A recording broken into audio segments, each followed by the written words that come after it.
아, 산수유나무의 농사는 일단 시어부터 조금 정리를 하고 들어가야 됩니다. 얘 같은 경우에는 산수유나무랑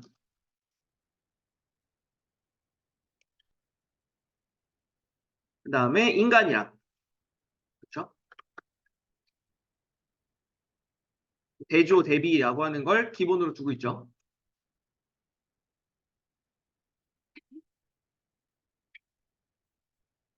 뭐 조금 더 구체적으로 지금 설명을 해보자면 이 시의 화자가 이제 산수유나무를 보면서 산수유나무가 어떤 자세와 어떤 태도를 가지고 있다고 보느냐, 배려, 위안, 그쵸? 이런 자세를 가지고 있다. 남을 품어줄 수 있고 보듬어줄 수 있는 그런 자세를 가지고 있다. 하지만 인간은 그렇지 않다. 각박함, 그쵸?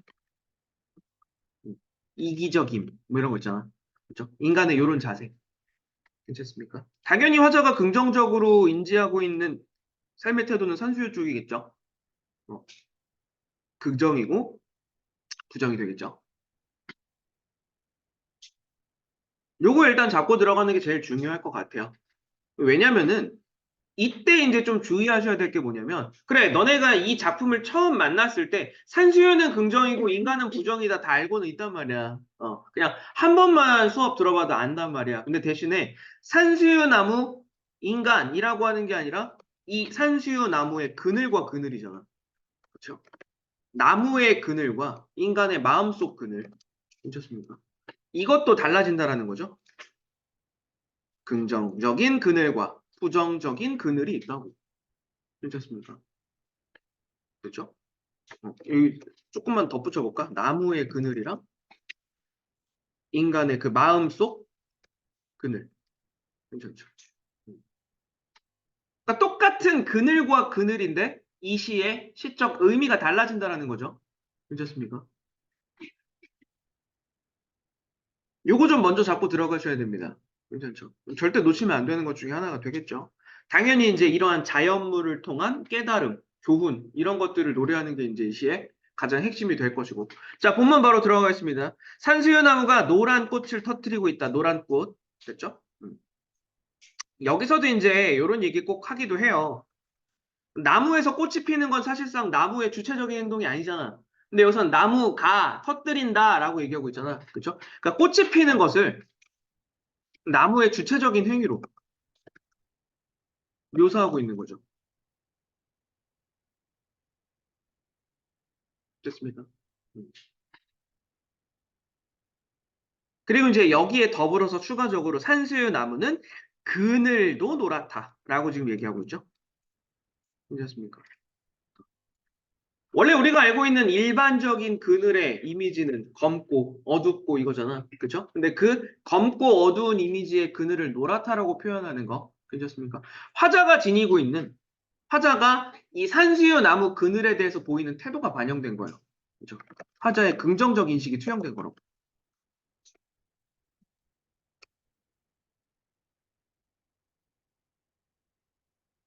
왜? 이 나무의 그늘은 방금 전에 우리 정리하고 넘어갔던 거. 타인에게 위로와 위안을 줄 수 있는 대상이니까. 배려까지 쓸까? 음. 이런 이미지를 가지고 있는 대상이니까.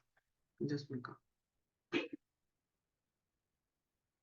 물론, 물론, 여기다가 이제 추가하는 겁니다. 어떤 표현을 활용하여?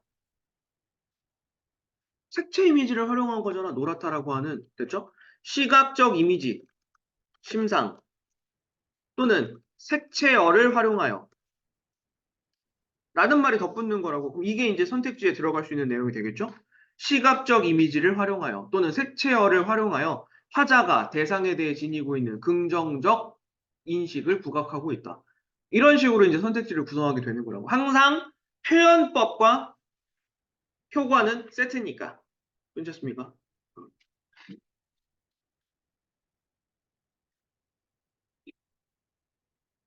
문제 없죠? 이해되시죠? 여기에 그런 거는 그냥 따로 메모 안 하고 넘어갈게요. 검은색 그늘을 노랗다고 이야기한 게 독특하고 뭐 독창적인 발상이 뭐 이런 거는 뭐 기본적인 거니까 괜찮죠? 이런 거 그냥 체크만 하고 넘어갈게요. 자, 그늘도 노랗다까지. 자, 마음의 그늘이, 요거 마음의 그늘 세모죠? 인간의 마음 속에 있는 마음의 그늘이 옥말려 든다고 불평하는 사람들은 뭐하라? 라고 얘기하는 거죠. 마음의 그늘, 인간의 이기심. 됐죠? 음, 얘기하는 거죠. 그래서 이제 바로 나오는 게 이제 산수유나무와 대비되는 거잖아. 나무의 그늘과 대비되는 속성. 괜찮죠?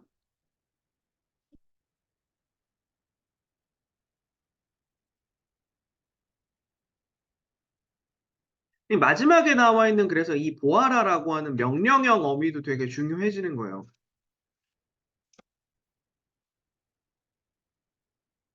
명령형 표현을 사용한 건 역시 화자가 다 의도를 가지고 사용하는 표현이란 말이지. 괜찮죠? 일반적으로 명령형 표현은 가장 근본적인 의도는 강조예요, 일단. 강조. 화자의 의지가 됐건, 화자의 소망이 됐건, 대부분은 그쪽이 되긴 하거든요.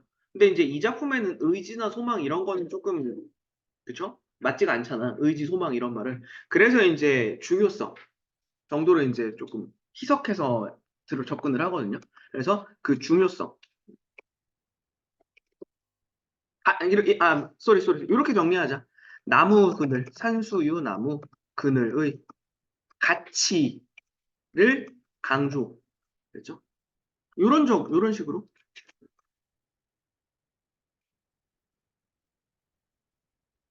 그만큼 중요하다. 그죠? 그만큼 중요하다라는 걸 강조하기 위한 명령형 표현을 썼다라는 것까지도 가능하죠. 넘어가 되겠죠? 자, 나무는 그늘을 그냥 들이우는 게 아니다라고 이야기하면서 그늘 또한 나무의 한 해 농사 이렇게 얘기를 하고 있죠. 첫 번째 행 있죠. 첫 번째 행에서 우리 얘기했던 나무의 주체적인 행위로 묘사했다라고 하는 게 여기서 다시 한번 확실하게 눈에 보이는 거예요. 그늘을 넓혀가는 거 있죠.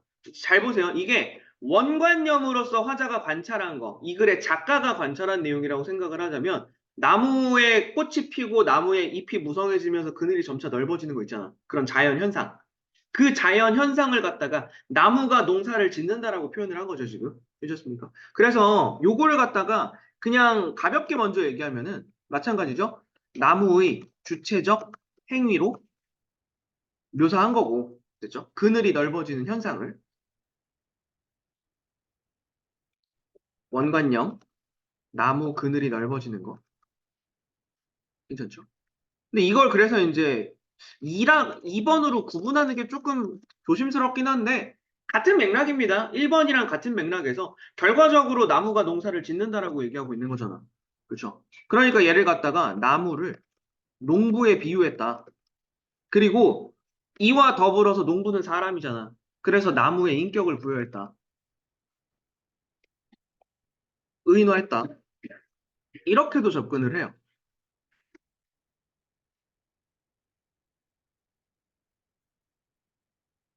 자, 1번과 2번은 따로 생각할 내용은 아니긴 해요. 두 개가 같은 선상에 있는 내용입니다, 지금. 자, 정리 한번 할게요. 나무 그늘이 넓어지는 모습을 보는 화자. 괜찮습니까? 근데 그 나무 그늘이 넓어지는 모습을 나무가 농사를 짓는다. 그늘을 농사 짓는다. 라고 표현했다라는 거. 괜찮습니까? 그 그늘을 농사 짓는다라는 건, 그쵸? 나무가 주체적으로 뭔가를 해내는 농부처럼 농사를 짓는. 됐죠? 그래서 인격을 부여한 표현. 이렇게까지도 마무리 지을 수 있다는 거죠. 됐습니까? 그래서 산수유 나무가 그늘 농사를 짓고 있다. 같은 맥락이겠죠? 이렇게 같이 연결해 볼 수 있는 거겠죠.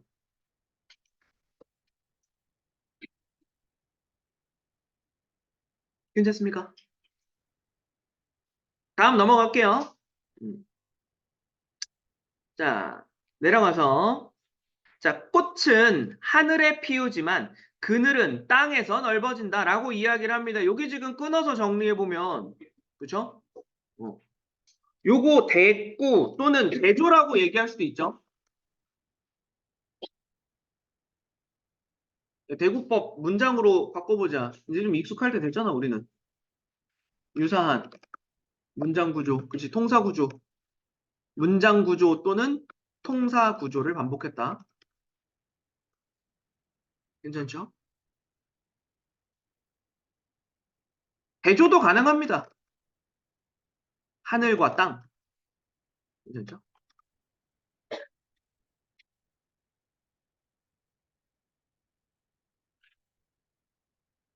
근데 조심해야 되는 거, 이 두 가지 표현은,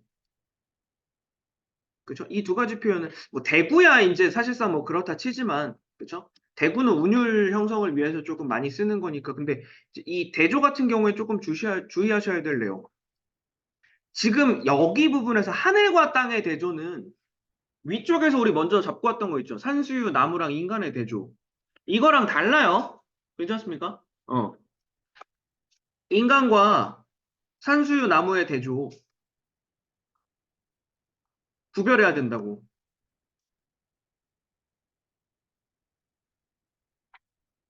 이 주의사항이에요, 주의사항. 엄청 중요하다 해서 별표를 치는 게 아니라 주의. 됐죠? 자, 내가 이걸 꼭 얘기하는 이유가 있어요. 여러분들이 단어 위주로 작품을 정리하는 경향이 되게 커요. 산수유 나무에는 대조가 있다고 했어. 이렇게만 정리한다고. 무슨 말인지 아시겠죠? 그랬을 때 이제 윗글에서 윗글에 대한 설명으로 적절한 거, 적절하지 않은 거 이렇게 얘기했을 때 무엇과 무엇의 대조를 통해 어쩌고 저쩌고 이렇게 풀어나가는 경우가 있거든요. 근데 그 무엇과 무엇의 대조, 무엇과 무엇을 안 보고 그냥 대조만 보는 거야. 그래서 인간과 산수유 나무의 대조를 통해라고 얘기하면은 이 글의 화자가 이야기하고 싶어하는 그쵸? 나무 그늘의 중요성, 그쵸? 그 나무 그늘이라고 하는 위로, 위안, 배려 이러한 가치의 중요성 이야기하는 거잖아. 근데 여기서 하늘과 땅의 대조를 통하여 그 내용 연결하면 틀린 거잖아. 무슨 말인지 아시겠죠? 여기서는 지금 그늘은 땅에서 넓어진다라고 하는 건 사실상 별거 아니에요. 그냥 그 위로와 배려의 마음을 키워나가는 모습. 산수유 나무의 모습. 이거 얘기하고 싶은 거예요, 그냥. 저게 그 산수유나무 비주얼이구나. 네, 밑에 거. 밑에 거. 여기서의 그늘은 동그라미니까. 그렇죠. 나무 그늘이니까.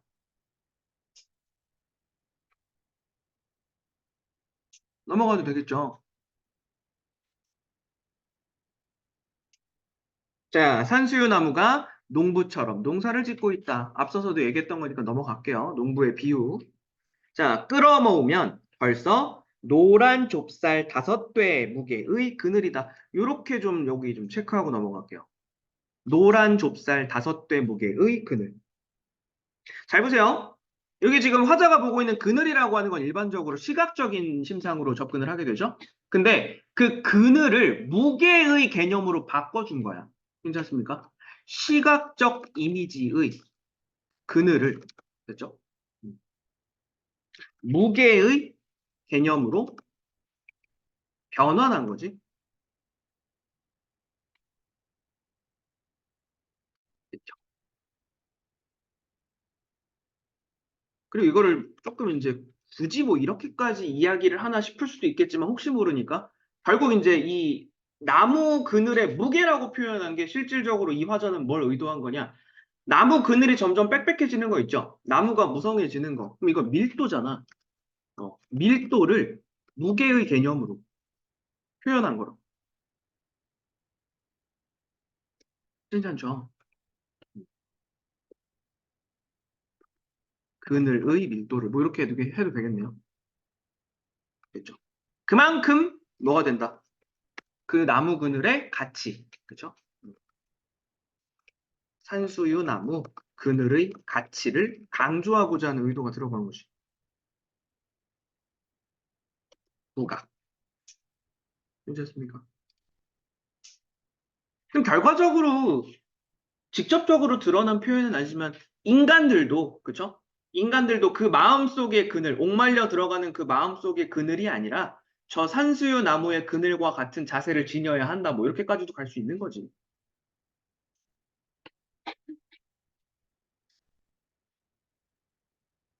괜찮습니까? 그러니까 산수유 나무 그늘 같은 경우에는 요즘에 이런 주제의식을 가지고 있는 작품들 되게 많아요.